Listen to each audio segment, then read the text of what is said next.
എല്ലാവരെയും ഈ പ്രോഗ്രാമിലേക്ക് സ്വാഗതം ചെയ്യുകയാണ് ആദ്യം. പിന്നെ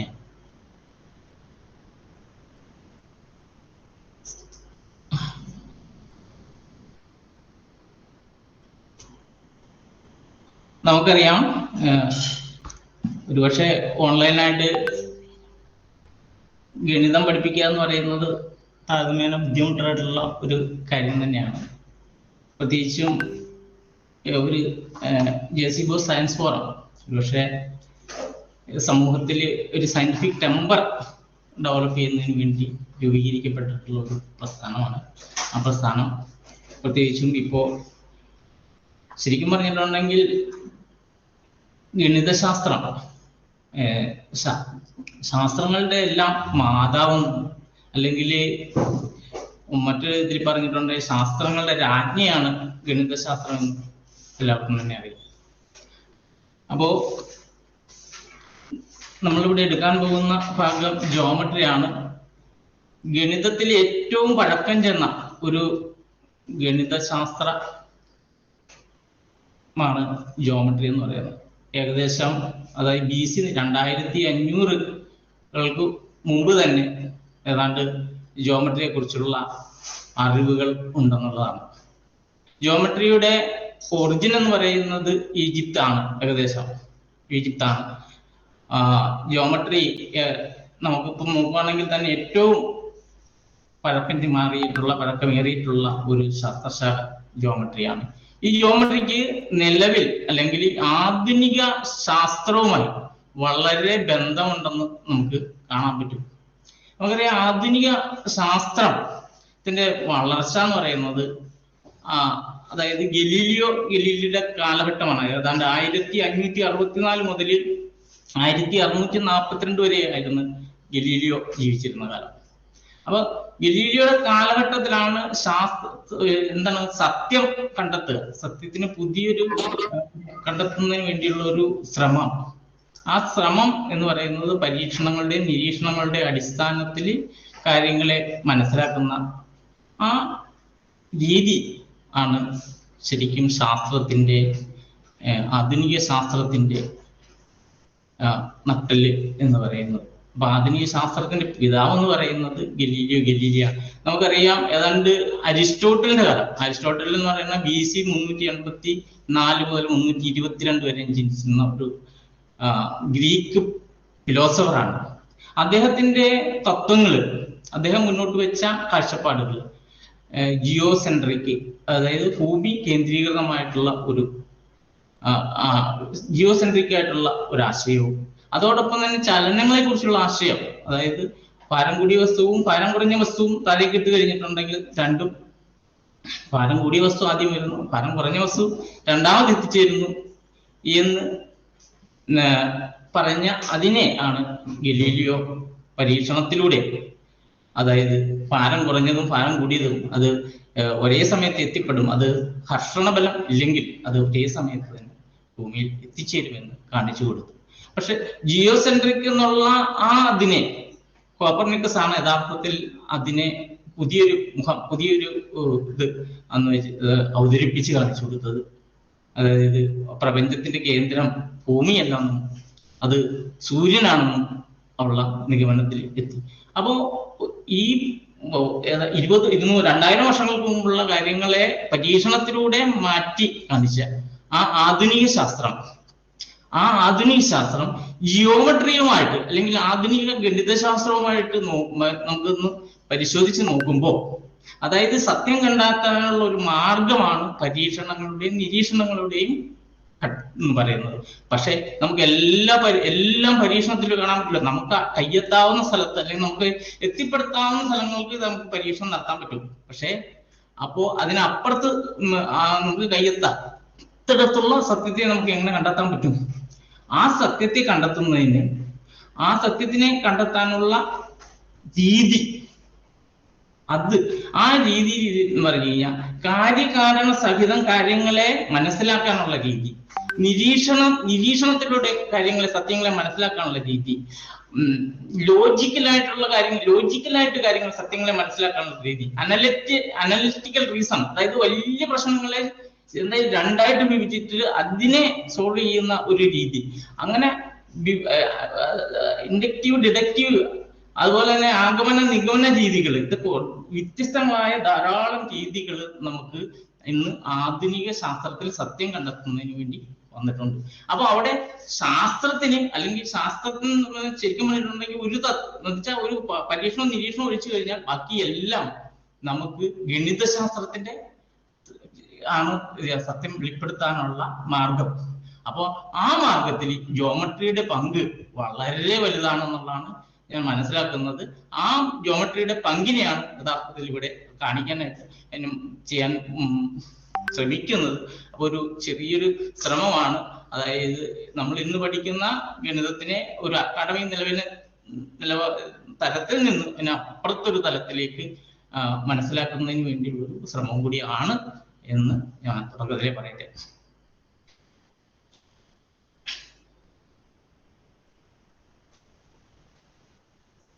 നമ്മൾ പറഞ്ഞു ജിയോമെട്രി എന്ന് പറയുന്ന വേർഡ് ഒരുപക്ഷെ നമ്മൾ ജിയോ വിട്ടു ധാരാളം വാക്കുകളുണ്ട്. ജിയോ ഫിസിക്സ് പഠിച്ചിട്ടുണ്ടാവും, ജിയോ സെൻട്രിക് പഠിച്ചിട്ടുണ്ടാവും, ജിയോളജി പഠിച്ചിട്ടുണ്ട്. അങ്ങനെ ധാരാളം വാക്കുകൾ ഓൾറെഡി കേട്ടിട്ടുണ്ടാവും. പക്ഷെ ഈ വാക്കുകൾ പോലെ തന്നെയാണ് ജിയോമെട്രി എന്ന് പറയുന്ന വാക്ക്. അത് ഗ്രീക്കിൽ നിന്നും രൂപീകരിച്ചതാണ്, ഗ്രീക്കിൽ നിന്നും ഉണ്ടായതാണ്. ജിയോമെട്രോൺ എന്ന് പറയുന്ന വാക്കിൽ നിന്നാണ്. ജിയോ എന്ന് പറഞ്ഞ എർത്ത് നിന്നും, മെട്രോൺ എന്ന് പറഞ്ഞ മെഷർമെന്റ് എന്ന്. അപ്പൊ ഇതിന് മൊത്തത്തിൽ എഴുതാൻ ഭൂമിയുടെ അളവ് എന്ന അർത്ഥത്തിലാണ് യഥാർത്ഥത്തിൽ ജിയോമെട്രി ഡെവലപ്പ് ചെയ്ത് അല്ലെങ്കിൽ അതിന്റെ ആദ്യം വരുന്നത്. അപ്പോ ജിയോമെട്രി എന്ന് പറയുന്നത് ഭൂമിയെ കുറിച്ചുള്ള മെഷർമെന്റ് എന്നുള്ള അർത്ഥത്തിലാണ് ആദ്യം ഡെവലപ്പ് ചെയ്ത് വന്നത്. പക്ഷെ ജിയോമെട്രി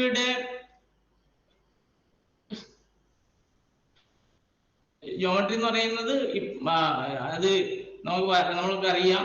നമ്മളെ സംബന്ധിച്ചിടത്തോളം ഇതിനെ സംബന്ധിച്ചിടത്തോളം ഏറ്റവും അതിന്റെ അടിസ്ഥാനമായ പോയിന്റ് അഥവാ ബിന്ദു, ലൈൻ, ആംഗിള്, പ്ലെയിൻ, അതായത് ലൈനുകളെയും ആംഗിളുകളെയും തലങ്ങളെയും അപ്പൊ അതുകൊണ്ട് രൂപീകൃതമായിട്ടുള്ള ജിയോമെട്രിക്കൽ ഫിഗേഴ്സ് ഉണ്ട്.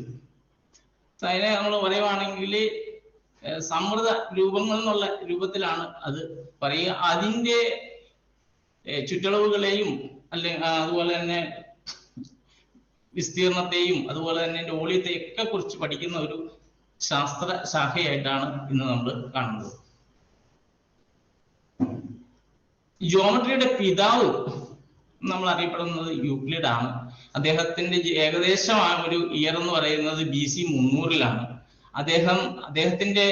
അദ്ദേഹമാണ് ഫാദർ ഓഫ് ജിയോമെട്രി എന്ന് പറയുന്ന ജിയോമെട്രിയുടെ പിതാവ് എന്ന് അറിയപ്പെടുന്നത്.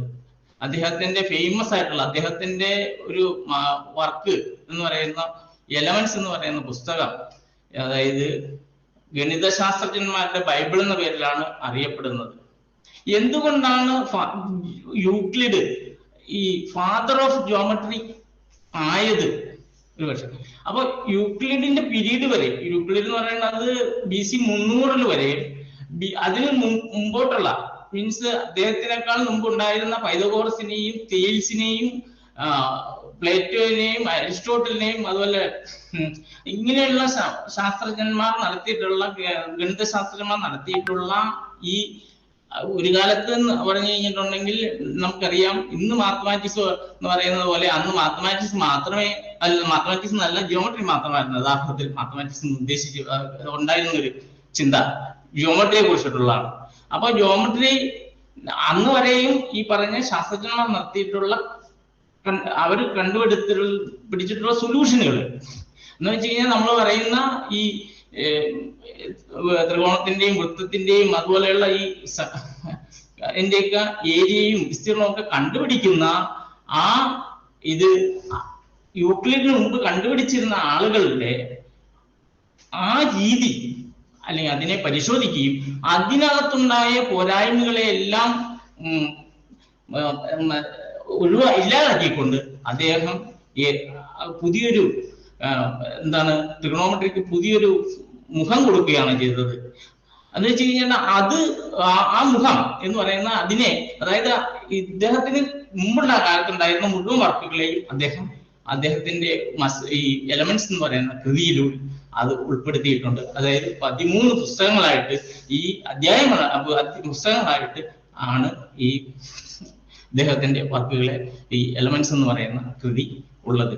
അപ്പോ യൂക്ലിഡ് ചെയ്തതെന്ന് പറഞ്ഞിട്ടുണ്ട്, യൂക്ലിഡ് അതിനു മുമ്പുണ്ടായിരുന്ന പൈതഗോറസ് അതുപോലെ തന്നെ അദ്ദേഹത്തിന്റെ തെയിൽസ് ഇവരെയൊക്കെ നടത്തിയിട്ടുള്ള ഇവരെല്ലാം ചെയ്തിട്ടുള്ള വർക്കുകളിലെ പോരായ്മകൾ എന്ന് പറയുമ്പോഴത്തേക്കും ഇദ്ദേഹം യൂക്ലിഡ് ചെയ്തത് എന്താന്ന് പറഞ്ഞാൽ യൂക്ലിഡ് എന്താണ് സ്വയം പ്രമാണങ്ങളെന്നും അതുപോലെ തന്നെ തിയറം അനുസിദ്ധാന്തങ്ങൾ എന്ന പേരിൽ അതായത് അതിന് പരുവപ്പെടുത്തി. എന്ന് വെച്ച് കഴിഞ്ഞാൽ തെളിവുകൾ എങ്ങനെയാണ് ഒരു കാര്യങ്ങളെ എങ്ങനെ അവതരിപ്പിച്ച് എങ്ങനെ അതിന്റെ കൃത്യമായിട്ട് അതിന്റെ സൊല്യൂഷനിൽ എത്തിപ്പെടാൻ പറ്റുന്ന രീതിയിൽ ആർക്കും ഒരു തർക്കമില്ലാത്ത രീതിയിൽ ആണ് ഈ ജോമെട്രിയെ ആക്കിയെഴുതാണ് യൂക്ലിഡ്. അതുകൊണ്ട് തന്നെ യൂക്ലിഡ് ഫാദർ ഓഫ് ജോമെട്രി എന്ന പേരിലാണ് നമ്മളെ അറിയപ്പെടുന്നത്. അതുപോലെ തന്നെ ഇന്ത്യയിലും ഉണ്ട് അല്ലെ. ഇന്ത്യയിൽ നമുക്കറിയാം ഒരു ഇന്ത്യൻ യൂക്ലിഡ് എന്ന് പറഞ്ഞാൽ ഭാസ്കരാചാര്യൻ. ഇന്ത്യയിലെ അദ്ദേഹത്തിന് മുമ്പുണ്ടായിരുന്ന ഗണിതശാസ്ത്രജ്ഞന്മാരുടെ വർക്കുകൾ ഇതേപോലെ തന്നെ അതായത് ബ്രഹ്മഗുപ്തന്റെയും ഭാസ്കരാചാര്യന്റെ ആര്യഭടന്റെയൊക്കെ വർക്കുകൾ ഇതേപോലെ തന്നെ അതിനകത്തുണ്ടായിരുന്ന പ്രശ്നങ്ങളെ അതിനെയൊക്കെ റെക്ടിഫൈ ചെയ്ത ആള് എന്നാണ് ഭാസ്കരാചാര്യൻ. അപ്പൊ അദ്ദേഹത്തിന് നമ്മൾ ഇന്ത്യൻ യൂക്ലിഡ് എന്ന പേരിൽ അദ്ദേഹമാണ് അറിയപ്പെടുന്നത്. ഓക്കെ,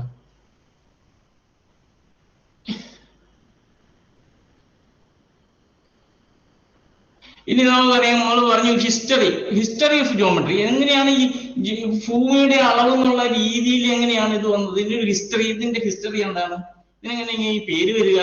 അപ്പോ നമുക്കറിയാം എക്കാലത്തും അതായത് നദീതട സംസ്കാരങ്ങളായിരുന്നു, അല്ലെങ്കിൽ നദിയുടെ തീരങ്ങളിലായിരുന്ന ആളുകൾ വസിച്ചിരുന്നത്. കാരണം അവർക്ക് വെള്ളം അതുപോലെ തന്നെ ഫലഭൂഷ്ടമായ കൃഷി ചെയ്യാനുള്ള മണ്ണ് ഇതെല്ലാം ഉണ്ടായിരുന്നത് നമുക്കറിയാം നദീതട തീരങ്ങളിലാണ്. അപ്പൊ നമ്മളുടെ എല്ലാ സിവിലൈസേഷനുകളും പരിശോധിച്ചു കഴിഞ്ഞിട്ടുണ്ടെങ്കിൽ ഇപ്പോ ഇന്ത്യയിലാണെങ്കിലും സിന്ധു നദീതട സംസ്കാരത്തിന്റെ അല്ലെങ്കിൽ അതിന്റെ തീരത്താണ്. അങ്ങനെ ഓരോ സംസ്കാരത്തിന്റെ ഇതും എടുക്കുമ്പോൾ നമുക്ക് കാണാൻ പറ്റുന്നത് എല്ലാം നദീതടങ്ങളിലായിരുന്നു അവരുടെ ജീവിതവും കാര്യങ്ങളും ഒരു കാലത്ത്. കാരണം എന്താ വെച്ച് കഴിഞ്ഞാൽ ആ കാലത്ത് ആളുകള് താമസിച്ചിരുന്ന നദീതീരങ്ങളിൽ അടുത്തായിരുന്നുകൊണ്ട് എന്ത് ചെയ്യും, മഴക്കാലങ്ങളൊക്കെ ആവുമ്പോ ഇത് കാലാവസ്ഥാ വ്യതിയാനം മഴക്കാലമൊക്കെ വരുന്ന സമയത്ത് എന്ത് ചെയ്യും, ഇവരുടെ കൃഷിയിടങ്ങളും സ്ഥലങ്ങളും വെള്ളം കയറുമ്പോൾ ഇവര് ഈ സ്ഥലത്ത് നിന്ന് പലായനം ചെയ്തു പോകും. തിരിച്ചവരെന്ത് ചെയ്യും, അവര് വെള്ളമെല്ലാം ഇറങ്ങിക്കഴിഞ്ഞും തിരിച്ചു വരും, ഈ പ്രദേശത്തേക്ക് വരും. പക്ഷെ ഈ സ്ഥലത്തേക്ക് വരുമ്പോൾ അവിടെ താമസിച്ചിരുന്ന ആളുകൾ, ഓരോ പ്രദേശത്തും കൃഷി ചെയ്തിരുന്ന ആളുകൾ അവര് വരുമ്പോൾ ആ സ്ഥലങ്ങൾ വേറെ ആളുകൾ കയ്യേറിയിരിക്കും എന്ന് വെച്ച് കഴിഞ്ഞാൽ. അപ്പൊ ഓരോ പ്രാവശ്യം വരുമ്പോഴത്തേക്കും അവർ വരുന്ന സ്ഥലം തന്നെ അയാൾക്ക് കിട്ടില്ല. അപ്പൊ അങ്ങനെ വരുമ്പോൾ വലിയ കലഹങ്ങളും പ്രശ്നങ്ങളുമായി മാറും. അപ്പൊ ആ പ്രശ്നങ്ങളിൽ നിന്നൊരു സൊല്യൂഷൻ എന്ന നിലയിൽ അന്ന് അവിടെ നിന്ന് കിട്ടാവുന്ന കല്ലുകളെയും മരങ്ങളും ഒക്കെ ശേഖരിച്ചുകൊണ്ട്, കമ്പുകളെല്ലാം ശേഖരിച്ചുകൊണ്ട് അവര് അതിർത്തി രൂപീകരിച്ചു, അതിർത്തി നിർമ്മിച്ചു. അപ്പൊ ഈ അതിർത്തി എപ്പോഴും നമ്മൾ പരിശോധിച്ചാൽ അവരെ കാണുന്നത് ചതുരത്തിന്റെയും ത്രികോണത്തിന്റെയും വൃത്തത്തിന്റെയും ഒക്കെ ആകൃതിയിൽ കല്ലുകളും കമ്പുകളും വെച്ച് അവരെ അതിർത്തി തിരിക്കുകയും പിന്നെ അവർ ഈ പറഞ്ഞ വെള്ളം പോയി കഴിഞ്ഞ് തിരിച്ചു വരുമ്പോഴത്തേക്കും വെള്ളം കയറി ഇറങ്ങി തിരിച്ചു വരുമ്പോൾ അവർക്ക് അവരവരുടെ സ്ഥലങ്ങൾ തിരിച്ചു കിട്ടുന്ന ഒരു സംവിധാനം ആയി.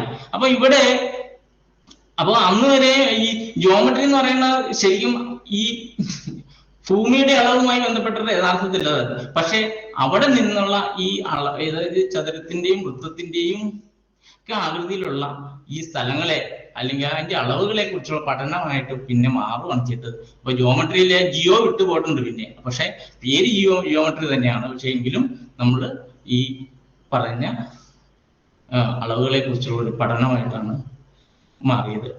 അപ്പൊ ഇതാണ് ഒരു ചെറിയ ഹിസ്റ്ററി എന്ന് പറഞ്ഞു കഴിഞ്ഞാൽ ഈ ജിയോമെട്രിയുടെ എങ്ങനെയാണ് ഈ പേരിങ്ങനെ വന്നത് എന്നുള്ളതാണ്.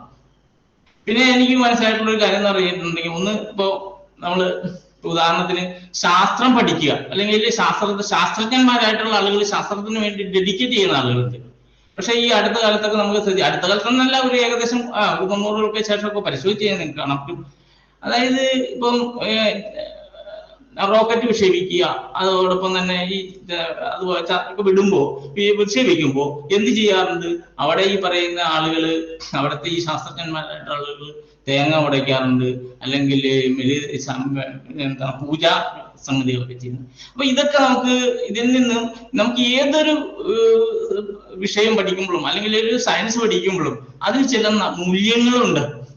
ആ മൂല്യങ്ങളിൽ യഥാർത്ഥത്തിൽ ഈ മൂല്യങ്ങളെ ഞാൻ മനസ്സിലാക്കിയത് അതിലൊരു പ്രാക്ടിക്കൽ ആയിട്ടുള്ള ഒരു മൂല്യം മാത്രം ഒഴിച്ച് അത് ഏതൊരു സയൻസ് സബ്ജക്റ്റിനും അതിനൊരു ഡിസിപ്ലിനറി വാല്യൂ, അതായത് ഒരു മനഃശിക്ഷണ മൂല്യം അതിനുണ്ട്. ആ മൂല്യത്തെ ആരും അത് എന്ത് ചെയ്യുന്നില്ല. അതിനെ ഈ 90-കൾക്ക് ശേഷമാണ് അത് കാണുന്നത് എന്നാണ് പുസ്തകങ്ങളിൽ നിന്നൊക്കെ മനസ്സിലാക്കിയിട്ടുള്ളത്. അത് യഥാർത്ഥത്തിൽ ആ മൂല്യം ആളുകൾക്ക് ഈ ഒരു പ്രാക്ടിക്കൽ വാല്യൂ മാത്രമാണ് ഇന്ന് പഠിപ്പിക്കുന്നതെന്നുള്ളതാണ്. അത് ഗണിതശാസ്ത്രത്തിലും അത് തന്നെയാണ് സംഭവിച്ചുകൊണ്ടിരിക്കുന്നത്. പക്ഷെ നമ്മൾ ഈ ഗണിതശാസ്ത്രത്തിനകത്ത് ഏറ്റവും കൂടുതൽ ഡിസിപ്ലിൻ വാല്യൂ ഉള്ളത് യഥാർത്ഥത്തില് മാത്തമാറ്റിക്സിനകത്താണ്. മാത്തമാറ്റിക്സിനകത്ത് അതായത് ഗണിതശാസ്ത്രം പഠിച്ചു കഴിഞ്ഞിട്ടുണ്ടെങ്കിൽ കണക്കുമായി ബന്ധപ്പെട്ടിട്ടുള്ള മേഖലയിലല്ല, അല്ലാത്ത മേഖലയിൽ അവന് പ്രയോജനപ്പെടും എന്നുള്ളതിനെ ആണ് ഈ പറയുന്ന ഈ വാല്യൂ ഞാൻ മനസ്സിലാക്കിയിരിക്കുന്ന ഡിസിപ്ലിനറി വാല്യൂ. ഒരാൾക്ക് വേഗതയും സൂക്ഷ്മതയും കൃത്യതയും കൊടുക്കുന്നത് അത് വേറൊരു ശാസ്ത്രവുമല്ല, അത് ഗണിതശാസ്ത്രം മാത്രമാണ്. ഒരു വിഷയം ഉണ്ടായാൽ ആ വിഷയത്തെ അതായത് കാര്യകാരണ സഹിതം, ഒരു ജിയോമെട്രിക്കൽ പ്രൂഫ് എങ്ങനെയാണോ അതുപോലെ കാര്യങ്ങളെ പ്രശ്നങ്ങളെ സൊല്യൂഷൻ ചെയ്യാനായിട്ട് നാം പഠിപ്പിക്കുന്നത്. അതിൻ്റെ അത് ഡിസിപ്ലിനറി ഒരു മൂല്യമുണ്ട്. അപ്പൊ നമുക്കൊരു ഒരു പ്രശ്നം ഉണ്ടായാൽ ആ പ്രശ്നത്തിന് നമുക്ക് മറികടക്കാൻ, നമുക്ക് ആ പ്രശ്നത്തിൽ നിന്ന് എങ്ങനെയും രക്ഷപ്പെടാൻ അതിന് നമുക്ക് തരുന്ന ഒരു വാല്യൂ അത് ഈ പറഞ്ഞ സംഗതിയാണ്. അതുപോലെ തന്നെ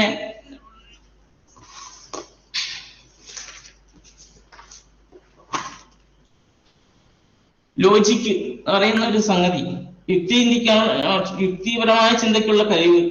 അതുപോലെ തന്നെ ഇപ്പൊ ആദ്യമേ തന്നെ പറഞ്ഞതല്ല, നോട്ട് ബുക്കൊക്കെ തയ്യാറാക്കി വെക്കണം എന്ന് പറയും. ശീലങ്ങളുടെ രൂപീകരണം നടക്കുന്നത് മാത്തമാറ്റിക്സിൽ നിന്നാണ്. നമുക്ക് ഒരു വിദ്യാർത്ഥിക്ക് അല്ലെങ്കിൽ എപ്പോഴും മൂല്യങ്ങളുടെ രൂപീകരണം നടക്കുന്നത് മാത്തമാറ്റിക്സിലാണ്. അത് ബുക്കിൽ തന്നെ എങ്ങനെ ഒരു ബുക്ക് ആദ്യം പ്രസന്റ് ചെയ്യണം തന്നെ ഉണ്ട്. കുട്ടി ഒരു മാത്തമാറ്റിക്സിന്റെ ബുക്ക് സാധാരണയൊക്കെ നമ്മൾ പറയുമ്പോൾ എന്റെ ഇടതുവശത്ത് ഒരു മാർജിൻ ഇടുന്നു, അതിനേക്കാൾ ഡബിൾ മടങ്ങ് വലതുവശത്ത് മാർജിൻ ഇടുന്നു.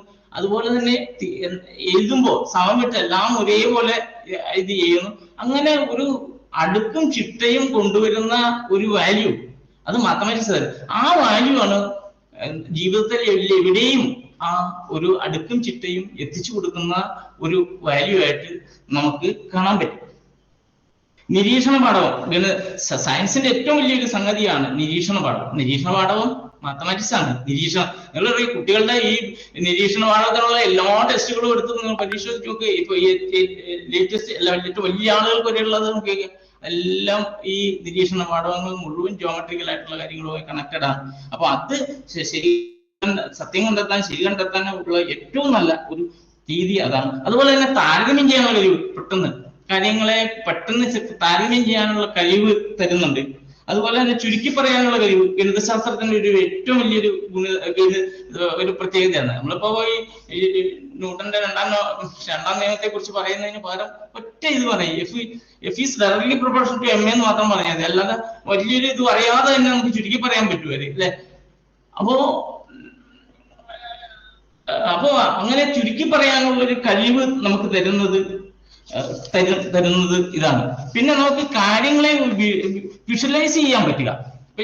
ഇപ്പൊ കഴിഞ്ഞ ഒരു 10 വർഷത്തെ അല്ലെങ്കിൽ കഴിഞ്ഞ ഒരു മാസത്തെ പെയ്ത മഴയുടെ ഒരു കൃത്യമായ നമുക്ക് ഒരു വിഷ്വലൈസേഷൻ നമുക്ക് അതിന്റെ ഗ്രാഫിക്കലായിട്ട് എടുത്തു കഴിഞ്ഞിട്ടുണ്ടെങ്കിൽ കാണാൻ പറ്റും. അതല്ലെങ്കിൽ നമ്മുടെ കൃത്യമായ വേറെ ഇപ്പൊ സർക്കാരുകൾ എടുക്കുന്ന ബഡ്ജറ്റിന് നമുക്കുള്ളൊരു പൈഡേകരത്തിന് നമുക്ക് കൃത്യമായിട്ട് പറയാൻ പറ്റില്ല. വിദ്യാഭ്യാസത്തിന് ഇത്ര മാറ്റിവെച്ചു, അല്ലെങ്കിൽ ആരോഗ്യത്തിന് ഇത്ര മാറ്റിവെച്ചു, മറ്റേ ഓരോ സംഗതിക്ക് മാറ്റിവെച്ച് നമുക്ക് വിഷ്വലൈസ് ചെയ്ത് കൃത്യമായിട്ട് കാണിക്കാൻ പറ്റും. അതുപോലെ മറ്റൊരു ഏറ്റവും വലിയൊരു സംഗതി പ്രഡിക്ഷൻ എന്ന് പറയാം. മാത്തമാറ്റിക്സ് മാത്രമാണ്, ഒരു മാത്തമാറ്റിക്സിലൂടെ മാത്രമാണ് ഒരാൾക്ക് കൃത്യമായി പ്രവചനം നടത്താൻ പറ്റുക. അല്ലാത്ത ഒരാൾക്കും പ്രവചനം പറ്റില്ല. ഇപ്പൊ മഴ ഉണ്ടാകുമോ എന്നെല്ലാം പറയുന്നത്. അതല്ലെങ്കിൽ നമുക്കറിയാം, ഇപ്പോ ഈ നമ്മുടെ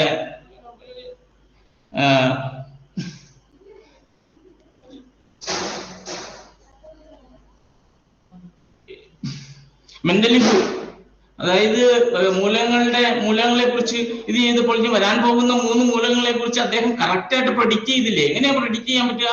അദ്ദേഹം പറഞ്ഞ്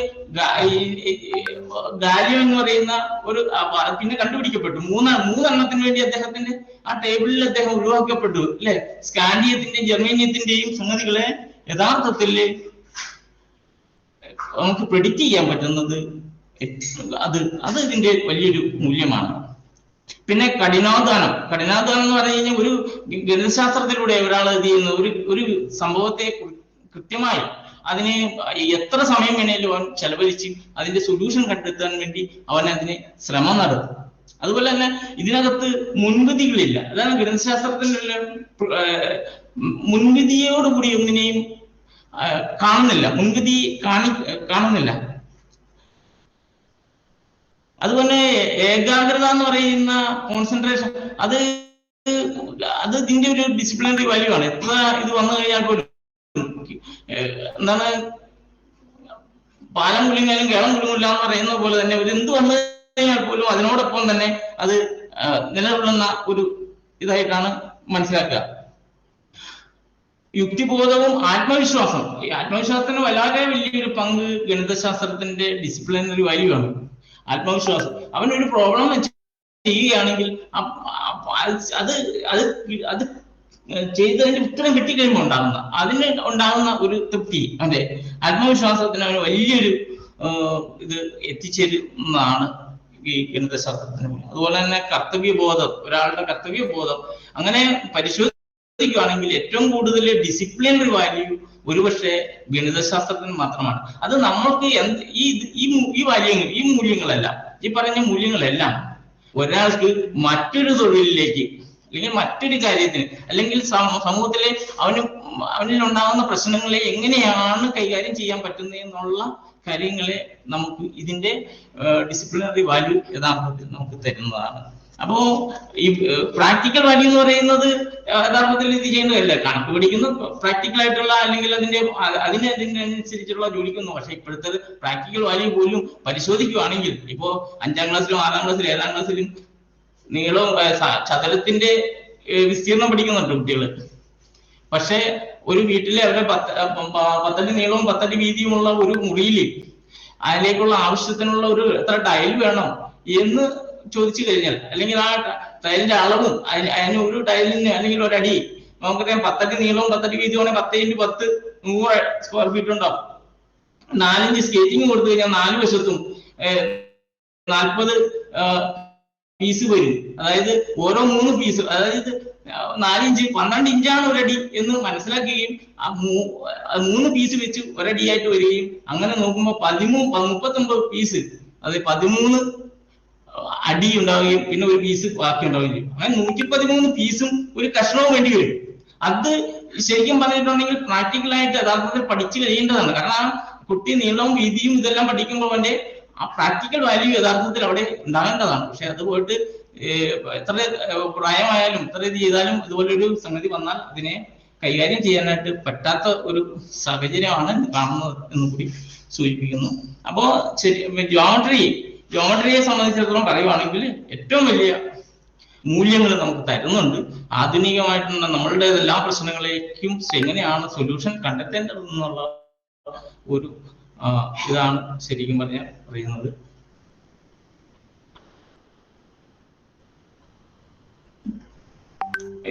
പിന്നെ ജിയോമെട്രിയെ പ്രധാനമായിട്ടും 2ആയിട്ട് ആണ് തരംതിരിക്കുന്നത്. യഥാർത്ഥത്തിൽ യൂക്ലിഡിയൻ ജിയോമെട്രി എന്ന് പറഞ്ഞു കഴിഞ്ഞാൽ പരന്ന പ്രതലത്തിലുള്ള രൂപങ്ങളെ കുറിച്ചുള്ളതും, മറ്റത് നോൺ യൂക്ലിഡിയൻ ജിയോമെട്രി എന്ന് പറയുന്നത് പരന്നതല്ലാത്ത പ്രതലം, കർവ്ഡ് പ്രതലത്തിലുള്ള രൂപങ്ങളെ കുറിച്ചിട്ടുള്ള ഒരു പഠനമാണ്.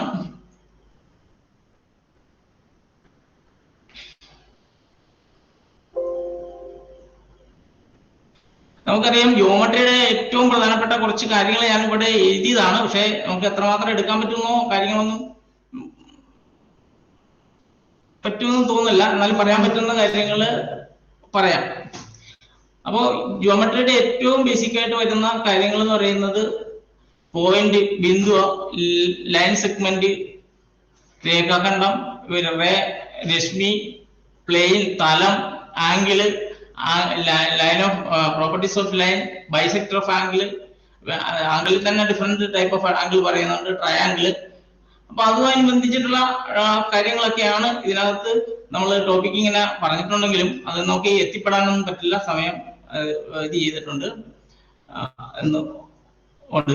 നമുക്ക് അതിലെ ഏറ്റവും ആദ്യം പോയിന്റ് എന്ന് പറയുന്ന സംഗതി, പോയിന്റ് എന്താണ് പോയിന്റ്, അതായത് ജിയോമെട്രിക്കൽ എന്താണ് പോയിന്റ് എന്ന് പറഞ്ഞു കഴിഞ്ഞിട്ടുണ്ടെങ്കിൽ പോയിന്റിന്റെ എക്സാക്ട് പൊസിഷനെയാണ് പോയിന്റ് എന്ന് പറയാ. ബിന്ദു എന്ന് പറഞ്ഞു കഴിഞ്ഞാൽ ഏതെങ്കിലും ഒരു തലത്തിലെ ഒരു സ്ഥാനത്തെ കാണിക്കുന്നതാണ് പോയിന്റ് എന്ന് പറയാം. അപ്പൊ അതിന് യഥാർത്ഥത്തിൽ നീളവുമില്ല, വീതിയില്ല, ആഴമില്ല, പരപ്പില്ല അങ്ങനെയൊക്കെയാണ് അതിനെ കുറിച്ച് പറയാം. അപ്പൊ അത് ജസ്റ്റ് ഒരു ഡോട്ട് കൊണ്ടാണ് അത് സൂചിപ്പിക്കുന്നത്. വായിക്കപ്പെടുന്നത് തന്നെ പോയിന്റ് എന്നാണ്. സിമ്പല് ഡോട്ട് എന്നുള്ള സിമ്പലാണ് ഉപയോഗിക്കുക.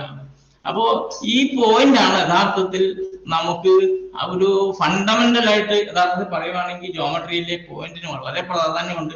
ഏതിന്റെ ഡെഫിനേഷനോട് കൂടി പോയിന്റ് കാണാൻ പറ്റും. നമ്മളിപ്പോ വൃത്തത്തിന്റെ എടുത്തു കഴിഞ്ഞാലും ഗോളത്തിന്റെ ഒക്കെ എടുത്തു കഴിഞ്ഞാലും വൃത്തത്തിന്റെ അടുത്ത ഒരു നിശ്ചിത തലത്തിൽ നിന്നൊരു നിശ്ചിത അകലത്തിലുള്ള ഒരു തലത്തിലൊരു നിശ്ചിത ബിന്ദുവിൽ നിന്ന് നിശ്ചിത അകലത്തിലുള്ള എല്ലാ ബിന്ദുക്കളിലേക്കാണെന്ന് പറയും. ഞാൻ നേരത്തെ ഇത് പറഞ്ഞു അറിയാം. പക്ഷെ അവിടെ ഈ പറയുന്ന എല്ലായിടത്തും എന്നുണ്ട് ഇതൊരു ഫണ്ടമെന്റൽ യൂണിറ്റ് ആയിട്ടാണ്, ഫണ്ടമെന്റൽ ആയിട്ടുള്ള ഒരു സംഗതിയാണ് പോയിന്റ് എന്ന് പറയാൻ വേണ്ടി പറഞ്ഞതാണ്. അപ്പൊ പോയിന്റ് എന്ന് പറയുന്നത് ഒരു ജിയോമെട്രിയിലെ ഒരു സ്ഥാനത്തെ, തലത്തിലുള്ള ഏതെങ്കിലും ഒരു സ്ഥാനം, ഏതെങ്കിലും ഒരു തലത്തിലുള്ള ഒരു സ്ഥാനത്തെയാണ് കുറിക്കുന്നത്. അത് ഡോട്ട് എന്ന് പറയുന്ന ഒരു കുത്തുകൊണ്ടാണ് യഥാർത്ഥത്തിൽ അത് സിമ്പല് ഉപയോഗിക്കുന്നത്. അത് വായിക്കുന്നത് ഇങ്ങനെയാണ്, ഡോട്ട് എന്ന് പറഞ്ഞാൽ read as A point. Line segment എന്ന് പറഞ്ഞു കഴിഞ്ഞാൽ രണ്ട് ബിന്ദുക്കൾ തമ്മിലുള്ള ഏറ്റവും കുറഞ്ഞ അകലത്തെയാണ് നമ്മൾ പറയുന്ന പേരാണ് ലൈൻ സെഗ്മെന്റ് എന്ന് പറയുക. അതായത് ഒരു ബിന്ദുവിൽ നിന്നും മറ്റൊരു ബിന്ദുവിലേക്ക് ധാരാളം വഴികളുണ്ട്, നമുക്ക് പരിശോധിക്കാൻ പറ്റില്ല ഇത്. പക്ഷെ അതിൽ ഏറ്റവും ഏറ്റവും ഷോർട്ടസ്റ്റ് ആയിട്ടുള്ള ഏറ്റവും ചുരുങ്ങിയ വഴിയെയാണ് നമ്മൾ പറയപ്പെടുന്നതാണ് ലൈൻ സെഗ്മെന്റ് എന്ന് പറയുക. രണ്ട് ബിന്ദുക്കൾ തമ്മിലുള്ള ഏറ്റവും ചുരുങ്ങിയ അകലത്തെയാണ് പറയുന്നത്. ഇവിടെ ടി മുതൽ എസ് എന്ന് പറയുന്ന മറ്റൊരു ബിന്ദുവാണ്. രണ്ട് ബിന്ദുവിനെയും കൂടി നമ്മൾ ലൈൻ സെഗ്മെന്റ് ടി എസ് എന്നാണ് പറയുക. അപ്പോ ഇതിന്റെ പ്രത്യേകത എന്ന് പറഞ്ഞു കഴിഞ്ഞിട്ടുള്ള ഒന്ന്, ഇതിന് ഒരു അതായത് വൺ ഡയമെൻഷൻ എന്ന് പറയുക, അല്ലെങ്കിൽ ഏകമാനം, ഒരളവ് മാത്രമേ ഉള്ളൂ, അത് നീളം മാത്രമേ ഉള്ളൂ. വീതിയോ നീളം മാത്രമേ ഉള്ളൂ, വീതിയോ മറ്റൊന്നുമില്ല. ഒരു ഏക ഡയമെൻഷൻ മാത്രമുള്ള ഒരു ഇതിനെയാണ് നമ്മൾ എന്തെന്ന് പറയാ, ഒരു ബിന്ദു മുതൽ മറ്റൊരു ബിന്ദു വരെയുള്ള ഏറ്റവും ചുരുങ്ങിയ അളവിനെ നമ്മൾ പറയുന്ന പേരാണ് രേഖാഖണ്ഡം എന്ന പേരിൽ മലയാളത്തിൽ പറയുന്ന രേഖാഖണ്ഡം. ഓർക്കുക, ഇതിനെ നമ്മൾ സാധാരണ ടി എസ് എന്ന് എഴുതിയിട്ട് മേളിൽ ഇതേ ചിഹ്നം തന്നെ ഇടും. ഇത് വരച്ച് വെക്കാനുള്ള ഒരു ബുദ്ധിമുട്ട് കൊണ്ടാണ് ടി എസ് എന്ന് ഇട്ടിട്ട് അതിനെ ഏറ്റവും ചുരുങ്ങിയ രൂപത്തിൽ ഇട്ട് കഴിഞ്ഞിട്ട് വായിക്കുന്നത് ലൈൻ സെഗ്മെന്റ് ടി എസ് എന്ന് തന്നെയാണ് അത് വായിക്കുക. ഓർക്കുക. പിന്നെ മറ്റൊന്ന് അറിയാം, നമ്മൾ പറഞ്ഞു രേഖാഖണ്ഡത്തിന്റെ ഏതെങ്കിലും ഒരു എൻഡ് മാത്രം. അപ്പൊ ഒരു പൊസിഷൻ അനന്തമായിട്ട് നീണ്ടുപോകും, ഒരു പൊസിഷൻ മാത്രമേ ഉള്ളൂ. അപ്പൊ ഒരു എൻഡ്, അതായത് ഒരു ഫിക്സഡ് ആയിട്ട് ഒരു എൻഡ് അവിടെ നിൽക്കുകയും മറ്റൊരു എൻഡ് അതങ്ങ് വീണ്ടും പോകും. അപ്പൊ അതിന് ഒരു അറ്റം എൻഡ്ലെസ് എന്ന് നമ്മൾ പറയും. അതിന് അപ്പം ഒരറ്റം മാത്രം എൻഡ്ലെസ് ആകുകയും ഒരു പ്രത്യേക ഇത് എയിൽ തുടങ്ങി ആ ബിന്ദു അങ്ങനെ പോവുകയാണ്, ബി വഴി പോകും. ആ ബിന്ദുവിന്റെ സഞ്ചാരമാണ്, അതിന് റേ എ ബി എന്നാണ് പറയുക. അപ്പൊ ഒരു രേഖാഖണ്ഡത്തിന്റെ ഏറ്റവും ഒരറ്റം മാത്രം, അതായത് അനന്തതയിലേക്ക് പോവുക അല്ലെങ്കിൽ നീണ്ടു പോയി കഴിഞ്ഞിട്ടുണ്ടെങ്കിൽ നമ്മൾ അതിനെ റേ എന്ന് പറയുക. നമുക്ക് പലതരത്തിലുള്ള റേകളൊക്കെ ഉദ്ദേശം പറയാറുണ്ട്. ഇപ്പം സൺറേ അല്ലെ, സൂര്യനിൽ നിന്നും ആ റേ പോകും. അപ്പൊ അത് ഫിക്സഡ് പോയിന്റ് ആയിട്ട് അവിടെ നിൽക്കണം. സൂര്യൻ അവിടെ നിൽക്കുന്നു, റേ ഇങ്ങനെ പോകുന്നു. അതാണ് നമ്മള് ലൈറ്റിന്റെ റേ പറയാം, ലൈറ്റ് റേ, ലൈറ്റിന്റെ ബീം, ലൈറ്റ് തുടങ്ങുന്നിടത്തുനിന്ന് തുടങ്ങുക, അത് തുടങ്ങുക. പക്ഷെ റേ പിന്നെ മറ്റേത് അങ്ങ് അനന്തമായിട്ട് പോകുക. അതൊരു എന്താണ് പ്രകൃതിയിൽ നിന്നുള്ള ഒരു ഉദാഹരണം ആണ് യഥാർത്ഥത്തിൽ അത്. അപ്പൊ റേ എന്ന് പറഞ്ഞു കഴിഞ്ഞിട്ടുണ്ടെങ്കിൽ ഒരു, അതായത് ഒരു രേഖാഖണ്ഡത്തിന്റെ ഒരറ്റം അനന്തമായി പോയി കഴിഞ്ഞിട്ടുണ്ടെങ്കിൽ അതിനെ നമ്മൾ പറയുന്ന പേരാണ് രശ്മി എന്ന് പറയും. രശ്മി, അതിനെ ഇതാണ് AB ട്രിപ്പ്, AB രശ്മി എന്നുള്ളതിനെ നമ്മൾ സിമ്പൽ കൊടുക്കുന്നത് AB-യുടെ മുകളിൽ നമ്മളൊരു എന്ത് കൊടുക്കുക, ഒരു ആരോ മാർക്ക് കൊടുക്കുക. ലൈൻ എന്ന് പറഞ്ഞു കഴിഞ്ഞിട്ടുണ്ടെങ്കിൽ നമുക്കറിയാം ഇത് A മുതൽ B വരെയുള്ള ദൂരത്തെ നമ്മൾ പറയുന്ന ലൈൻ സെഗ്മെന്റ് എന്ന് പറയും അല്ലെ. ആ ലൈൻ സെഗ്മെന്റിന്റെ രണ്ടറ്റവും എൻഡ്ലെസ് ആയിട്ട് പോകും. ഇത് എൻഡ്ലെസ് ആണ്, രണ്ടറ്റവും എൻഡ്ലെസ് ആണ്. ഒപ്പം തന്നെ ഇതിനകത്ത് 1 ഡയമെൻഷൻ മാത്രമേ ഉള്ളൂ, ഇതിന് എന്താണ് നീളം മാത്രമേ ഉള്ളൂ എന്ന് ഓർക്കുക. അപ്പോ ഇതിനെ AB എന്ന് എഴുതിയിട്ട് ഇതേ ചിഹ്നം തന്നെ മുകളിൽ അടുപ്പിച്ച് കൊടുത്തു കഴിഞ്ഞാൽ നമ്മൾ വായിക്കുന്ന ലൈൻ AB എന്നാണ് വായിക്കുക. ഇപ്പൊ നമ്മൾ ആദ്യം പറഞ്ഞു ഏതെങ്കിലും ഒരു തലത്തിലെ ഒരു ബിന്ദുവിൽ നിന്ന് ആണ്, അപ്പൊ ഏതെങ്കിലും ഒരു തലത്തെയാണ്, തലം എന്ന് പറഞ്ഞാൽ എന്താണെന്ന് നമ്മൾ പറഞ്ഞില്ല. അപ്പൊ പ്ലെയിൻ, അതാണ് പ്ലെയിൻ. പ്ലെയിൻ എന്ന് പറഞ്ഞാൽ തലമാണ് അല്ലെ. തലം എന്ന് പറഞ്ഞു കഴിഞ്ഞിട്ടുണ്ടെങ്കിൽ പല ഡെഫിനേഷനുകളുണ്ട് തലത്തിന്. തലം എന്ന് പറഞ്ഞു കഴിഞ്ഞിട്ടുണ്ടെങ്കിൽ ഇപ്പൊ നമ്മൾ അറിയാം, ഇപ്പം ബോർഡ് നമുക്കറിയാം, ബോർഡ് ഇരിക്കുന്ന തലം എന്ന് പറയുന്നത് പെർപെൻഡിക്കുലർ തലമാണ്, പെർപെൻഡിക്കുലർ ആയിട്ടുള്ള തലമാണ്. മേശയൊക്കെ ഉള്ളത് നമുക്കറിയാം ഹൊറിസോണ്ടൽ പ്ലെയിൻ ആയിട്ട് നമുക്ക് പറയാൻ പറ്റും. അപ്പൊ പ്ലെയിൻ എന്ന് പറഞ്ഞു കഴിഞ്ഞാൽ നേർരേഖയിൽ അല്ലാത്ത 3 ബിന്ദുക്കൾ ചേർന്നാണ് ഒരു പ്ലെയിൻ അല്ലെങ്കിൽ തലം ഉണ്ടാകുന്നതെന്ന് പറയും. അപ്പോ ഒരു രേഖയിലായിരിക്കില്ല, ഒരു രേഖയിൽ പോയി കഴിഞ്ഞാൽ എന്തുണ്ടാവില്ല, അതിന് എന്ത് മാത്രമേ ഉണ്ടാവുള്ളൂ, അത് തലവും അല്ല, മാത്രമല്ല 1 ഡയമെൻഷനിലാണ്. പക്ഷെ തലത്തിന്റെ പ്രത്യേകത നീളവും വീതിയും ഒക്കെ ഉണ്ടാവും. അതാണ് പ്ലെയിൻ എന്ന് പറയുന്നത്. അപ്പൊ ഒരു തലം എന്ന് പറഞ്ഞാൽ മിനിമം 3 ബിന്ദുക്കൾ ഉണ്ടാവണം. പ്രധാനമായിട്ടും നമ്മൾ horizontal and vertical, black board ഒക്കെ ഇരിക്കുന്ന തലം എന്ന് പറയുന്നത് നമുക്കറിയാം ലംബതലമാണ്. മറ്റത് നമ്മൾ തിരശ്ചീനമായിട്ടുള്ള മേശയൊക്കെ ഇരിക്കുന്ന തിരശ്ചീന തലമാണ്.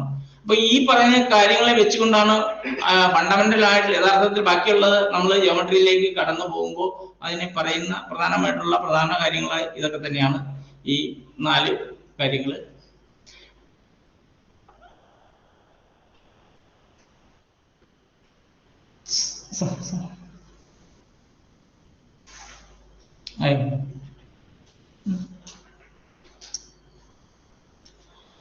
അപ്പോ അടുത്തത് ആംഗിൾ എന്ന് പറയുന്നതാണ്. സമയം ഏതാണ്ട് ആയിട്ടുണ്ടെന്ന് എനിക്ക് തോന്നുന്നത്. സർ നമുക്ക് 7:55 വരെ പോവാം. ആണല്ലേ? ആ, എന്നാല് ഏറ്റവും പ്രധാനപ്പെട്ട ഒന്നാണ് ആംഗിൾ എന്ന് പറയുക, കോണ് എന്ന് പറയുക, ആംഗിൾ. അപ്പൊ ആംഗിൾ എന്ന് പറയുന്ന വേർഡ് ലാറ്റിനിൽ നിന്നാണ് രൂപീകരിച്ചിട്ടുള്ളത്. അതിനെ നമുക്ക് ആംഗുലസ് എന്ന് പറയുന്ന ഒരു വാക്കിൽ നിന്ന്, കോർണർ, മൂല അല്ല, കോർണർ എന്ന് പറയുന്ന ആ ഒരു ഇതാണ്. അതായത് 2 രശ്മികളോ അല്ലെങ്കിൽ 2 രേഖകളോ തമ്മിൽ, അതായത് രണ്ടിനും കൂടി പൊതുവായ ഒരു അഗ്രബിന്ദു ഉണ്ടാകും. നമുക്ക് പൊതുവായിരിക്കണം രണ്ടിനും. അങ്ങനെ ഉണ്ടെങ്കിൽ മാത്രമേ ആംഗിൾ രൂപീകരിക്കപ്പെടുള്ളൂ. അപ്പോ 2 രശ്മികൾക്കോ അല്ലെങ്കിൽ 2 രേഖകൾക്കോ പൊതുവായ ഒരു അഗ്രബിന്ദു ഉണ്ടെങ്കിൽ ആ അഗ്രബിന്ദുവിനെ നമ്മൾ സാധാരണത്തിൽ നമ്മൾ വെർട്ടെക്സ് എന്നൊക്കെ ആണ് പറയുക. പോയിന്റിനെ, കോമൺ പോയിന്റ് എന്ന് പറയുന്ന സ്ഥലം വെർട്ടെക്സ് ആണ്. ഇതിനിടയിലുള്ള രൂപീകരിക്കുന്ന ഭാഗത്തെ നമ്മൾ പറയുന്ന പേരാണ് ആംഗിള്.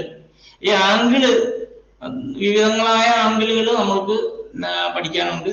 അപ്പൊ ആംഗിൾ എന്ന് പറഞ്ഞിട്ടുണ്ടെങ്കിൽ ഇതാണ് ജിയോമെട്രിയിൽ പറയുന്നത്, 2 രശ്മികൾക്കോ 2 രേഖകൾക്കോ പൊതുവായിട്ട് ഒരു അഗ്രബിന്ദു ഉണ്ടെങ്കിൽ അത് കോൺ രൂപീകരിക്കപ്പെടും. ആ കോണ് രണ്ടും കൂടി കൂട്ടിച്ചേരുന്ന കോമൺ പോയിന്റിന് നമ്മൾ പറയുന്ന പേരാണ് വെർട്ടെക്സ് എന്ന് പറയും.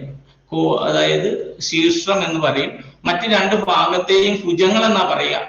സൈഡിനെ യഥാർത്ഥത്തിൽ നമ്മൾ പറയുന്നത് ഭുജങ്ങൾ എന്നാണ് പറയുക. അതിവിടെ നമ്മൾക്കിപ്പം അടുത്തതിനകത്തേക്ക് വരുന്നുണ്ട്. ഡെഫിനിഷൻ ഇതാണ് കുറെ കൂടി. അപ്പൊ ഒരു ആംഗിള് രൂപീകരിക്കണമെങ്കിൽ, അതായത്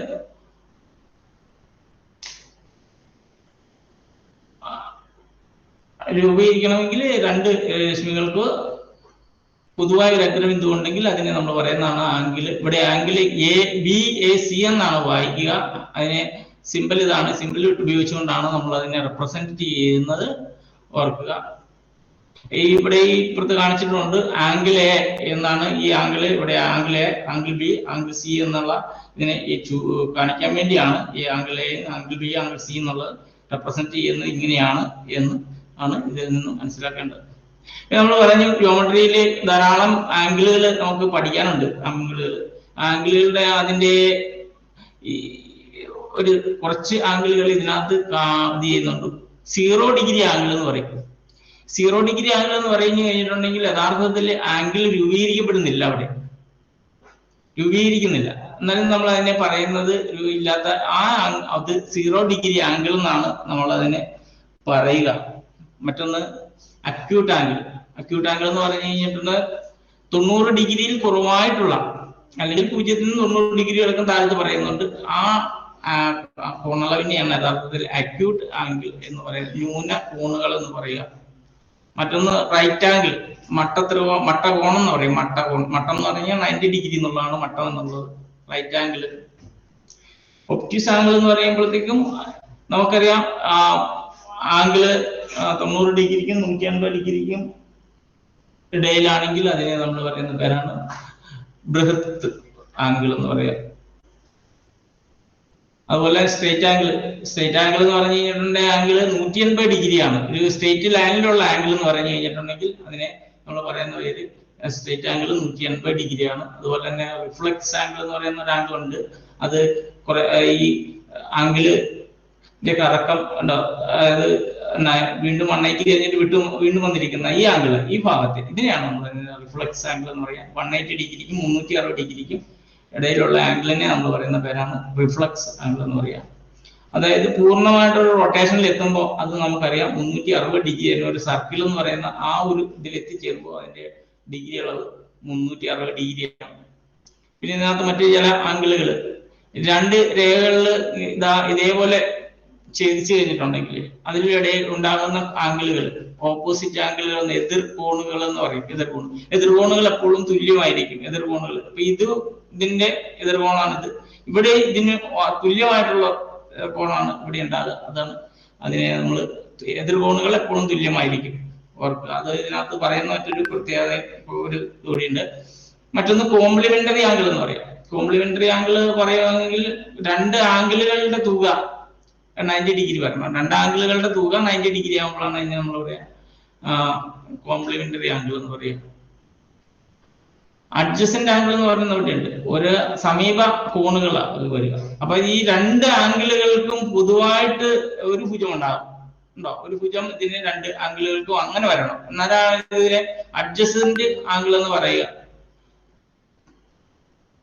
സമീപ കോണുകൾ എന്ന് പറയുക. Supplementary angle. സപ്ലിമെന്ററി ആംഗിൾ എന്ന് പറഞ്ഞിട്ടുണ്ടെങ്കിൽ രേഖീയ ജോഡിയിൽ ഉണ്ടാകുന്ന ആംഗിൾ തന്നെയാണ് നമ്മൾ സപ്ലിമെന്ററി ആംഗിൾ എന്ന് പറയുന്നത്. ഇവിടെ രണ്ട് ആംഗിൾ, ഇത് രണ്ടും കൂടി കഴിഞ്ഞിട്ടുണ്ടെങ്കിൽ ഈ നമ്മളിവിടെ പറഞ്ഞ സ്ട്രേറ്റ് ലൈനിലുള്ള ഇത് തന്നെ, അതായത് 180 ഡിഗ്രി ആയിരിക്കും. ഇത് രണ്ടും 180 ഡിഗ്രി ആണ്. അപ്പൊ ഇത് എത്രയാണെന്ന് ചോദിച്ചു കഴിഞ്ഞാൽ 180യിൽ നിന്നും എ കുറച്ച് കഴിഞ്ഞാൽ കിട്ടുന്ന ഭാഗം ഈ ഭാഗമാണ് ബി എന്ന് പറയുന്നത്. അപ്പോൾ ഓർക്കുക. അടുത്ത ഇതിനെ കുറച്ചുകൂടി ഇതായിട്ടുണ്ട് ലീനിയർ പെയർ എന്ന് പറയാം. ലീനിയർ പെയർ എന്ന് പറഞ്ഞിട്ടുണ്ടെങ്കിൽ ഇവിടെ കൃത്യമായിട്ട് പറയുന്നുണ്ട് രേഖീയ ജോഡിയിലെ കോണളവുകൾ എന്ന് പറയും. ഒരു രേഖയിലുള്ള കോണളവുകളെയാണ് രേഖീയ ജോഡി കോണളവ്, ലൈൻ, അതായത് ലീനിയർ പെയർ ഓഫ് ആംഗിൾ എന്ന് പറയാം. അതിന്റെ പ്രത്യേകത നമ്മളിവിടെ ആദ്യം പറഞ്ഞു.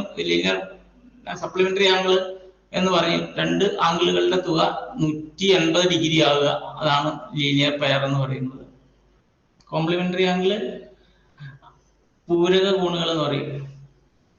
പൂരകോണുകളുടെ അളവുകളുടെ തുക എപ്പോഴും 90 ഡിഗ്രി ആയിരിക്കും. ആൾട്ടർനേറ്റ് ആംഗിൾ എന്ന് പറയുന്ന ഈ ആൾട്ടർനേറ്റ് ആംഗിൾ എപ്പോഴും ഈക്വൽ ആയിരിക്കും.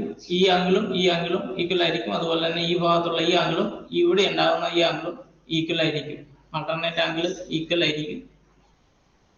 ഓപ്പോസിറ്റ് ആംഗിളിനെ കുറിച്ച് നേരത്തെ പറഞ്ഞിട്ടുണ്ട്. ഓപ്പോസിറ്റ് ആംഗിളുകൾ രണ്ട് രേഖകൾ തമ്മിൽ ഇങ്ങനെ ക്രോസ് ആയി വന്നു കഴിഞ്ഞിട്ടുണ്ട്. ഇവിടെ രൂപീകരിക്കപ്പെടുന്ന ഈ ആംഗിളും ഇവിടെ രൂപീകരിക്കപ്പെടുന്ന ഈ ആംഗിളും എപ്പോഴും തുല്യമായിരിക്കും. ഓപ്പോസിറ്റ് ആംഗിൾസ് ആർ ഈക്വൽ ആയിരിക്കും. അപ്പോൾ ഇവിടെ ഉണ്ടാവും ഒരു ആംഗിൾ, ആ ആംഗിളും ഈ ആംഗിളും എപ്പോഴും തുല്യമായിരിക്കും.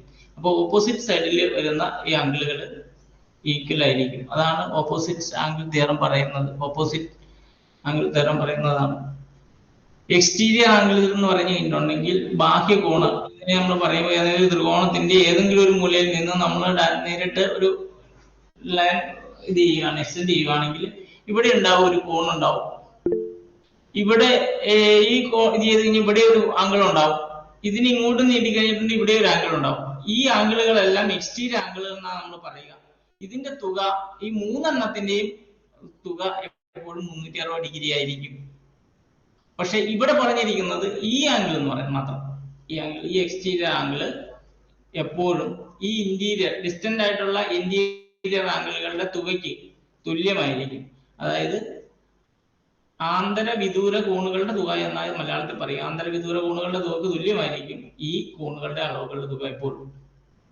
ഇത് രണ്ടും കൂടി കൂട്ടുമ്പോൾ നമുക്കറിയാം ഇതൊരു ലീനിയർ പെയർ എന്നോ രേഖയിലുള്ള കോണളവ് എന്നോ പറയും. ഇത് മൊത്തം 180 ഡിഗ്രിയാണ്. അത് ഇത് 130 ആണ്. അപ്പൊ ഇവിടെ എത്ര വരും? ബാക്കി 50 ഡിഗ്രി വരും. അപ്പോ ഈ ഭാഗം ശേഷിക്കുന്നത് ഇതിന്റെ ബാക്കിയായിട്ട് വരുന്ന ഇവിടെ 50 ആയിരിക്കും. ഒരു കാര്യം പറഞ്ഞോട്ടെ സാറേ, കോണളവ് പറയുമ്പോ ഏത് കോണാന്ന് കൃത്യമായിട്ട് നമുക്ക് പറയാലോ. ഇപ്പൊ കോൺ PQO അല്ലെങ്കിൽ കോൺ RQO എന്നൊക്കെ പറയാലോ. അങ്ങനെ പറയുന്നതായിരിക്കും കുറച്ചുകൂടെ എളുപ്പം മനസ്സിലാക്കാൻ പറ്റുന്നതെന്ന് തോന്നുന്നു. ഓക്കെ, അപ്പൊ ഇവിടെ എക്സ്റ്റീരിയർ ആംഗിൾ എന്ന് പറയുന്നത് OQR ആണ് എക്സ്റ്റീരിയർ ആംഗിൾ. ഈ എക്സ്റ്റീരിയർ ആംഗിൾ എത്ര ഡിഗ്രി ആണോ ആ തുക ഇവിടെ തന്നിട്ടില്ലെങ്കിലും നമുക്ക് ആ തുക തന്നെയായിരിക്കും. ഇത് രണ്ട് സംഖ്യ, ഈ രണ്ട് ആംഗിളുകൾ, അതായത് QOP എന്ന് പറയുന്ന ആംഗിളും അതുപോലെ തന്നെ OPQ എന്ന് പറയുന്ന ആംഗിളും. അപ്പൊ ഈ ആംഗിളിന്റെ നടുക്ക് വരുന്നത് കിട്ടുന്ന വിധത്തിൽ QOP അതാണ് 61 ഡിഗ്രി. ഇവിടെ പറയുമ്പോൾ നമ്മൾ OPQ എന്ന് പറയും.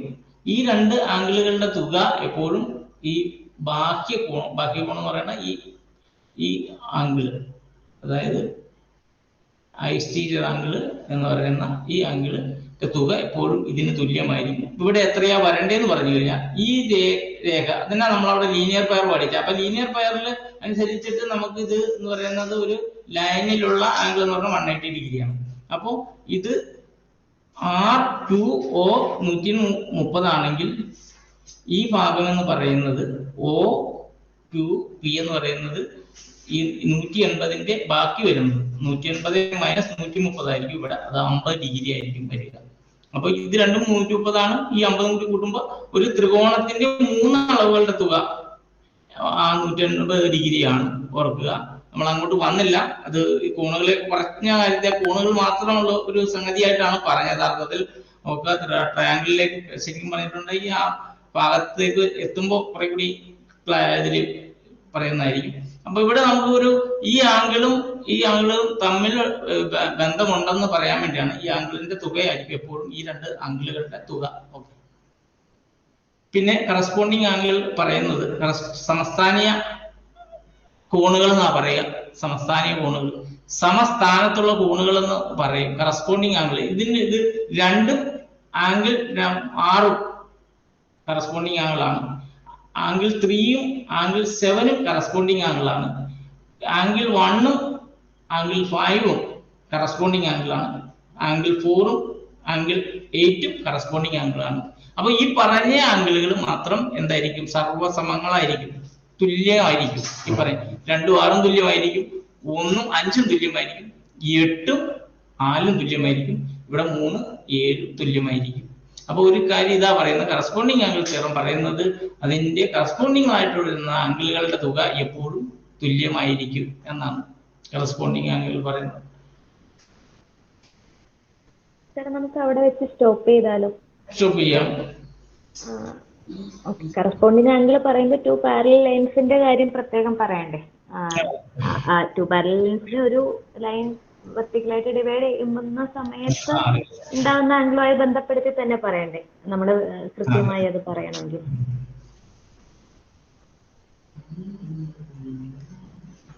നമ്മളിപ്പോ പറഞ്ഞത് ആംഗിളുകളെ കുറിച്ചാണ്. ആംഗിളുകളുടെ എങ്ങനെയാണ് ആംഗിളുകൾ, സപ്ലിമെന്ററി ആംഗിളും കോംപ്ലിമെന്ററി ആംഗിളുകളെ കുറിച്ചൊക്കെയുള്ള ഒരു ധാരണ കിട്ടിയിട്ടുണ്ടാവുമെന്ന് പ്രതീക്ഷിക്കുന്നു. അപ്പോ ജോമെട്രിയുടെ ഏറ്റവും ഇതായിട്ടുള്ള ബേസിക് ആയിട്ട് വരുന്ന ഒരു ഭാഗമാണ് പോയിന്റ്, ലൈൻ സെഗ്മെന്റ്, ലൈന്, പ്ലെയിന്, ഈ ഭാഗങ്ങള്. അപ്പൊ അതാണ് അതിന്റെ ഒരു ഇത് നമുക്ക് അതിന്റെ ബേസിക് ആയിട്ടുള്ള കാര്യങ്ങൾ. അതായത് അതിന്റെ മുന്നോട്ട് നമുക്ക് പോകണമെങ്കിൽ അത് ബേസിക് ആയിട്ടുള്ള കാര്യങ്ങളാണ്. ആ ബേസിക് ആയിട്ടുള്ള കാര്യങ്ങൾ പല സ്ഥലത്തും നമുക്ക് ആവശ്യമുണ്ട്. അതുപോലെ തന്നെ എങ്ങനെയാണ് ആംഗിളുകൾ രൂപീകരിക്കപ്പെടുന്നത്, ആംഗിൾ എങ്ങനെയാണ് രൂപീകരിച്ചതെന്ന് നമ്മൾ പറയുന്നുണ്ട്. രണ്ട് ലൈനിലോ അല്ലെങ്കിൽ രണ്ട് രേഖയോ തമ്മിൽ യോജിച്ച് കഴിയുമ്പോൾ ഉണ്ടാകുന്ന ഒരു രണ്ടിനും പൊതുവായിട്ടായിട്ടുള്ള ഒരു അഗ്രബിന്ദു ഉണ്ടെങ്കിലാണ് നമ്മൾ പറയാ ആംഗിൾ രൂപീകരിക്കപ്പെടുക എന്ന് പറയുക. അപ്പൊ ആംഗിൾ ലാറ്റിൻ വേർഡിൽ നിന്നാണ്, കോർണർ എന്നാണ്, ആംഗുലസ് എന്നുള്ള വേർഡിൽ നിന്നാണ് ഈ വേർഡ് ഡെവലപ്പ് ചെയ്ത് വന്നത്. ഓർക്കുക.